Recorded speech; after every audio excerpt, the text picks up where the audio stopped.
What we don't do is to bring in our own ground rules or identity labels about who we think people are.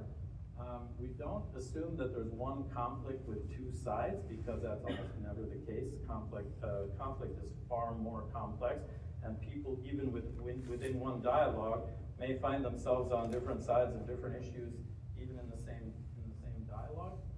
We don't avoid, or we don't seek agreement, rather, but we go for the heat. So when there's disagreement in the room, other facilitators might say, all right, well, let's move on to something maybe we can agree on. I would say, nope, I would go right for it and lift it up and say, here's where you disagree, so that you can talk about it and gain clarity about that. Also, we don't reframe or paraphrase what people say, so I wouldn't say, for example, now I think you're just being frustrated because you want someone to understand you better. I would repeat exactly what you say.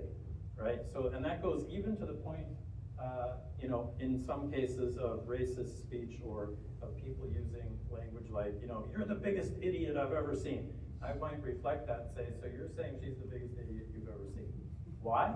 Because it holds a mirror up to people. And then you can see yourself in the mirror and say, often when you do that, people will say, well, maybe not the biggest idiot, I'm just, and then they correct themselves. They come to the aid of their discourse, as Levinas says.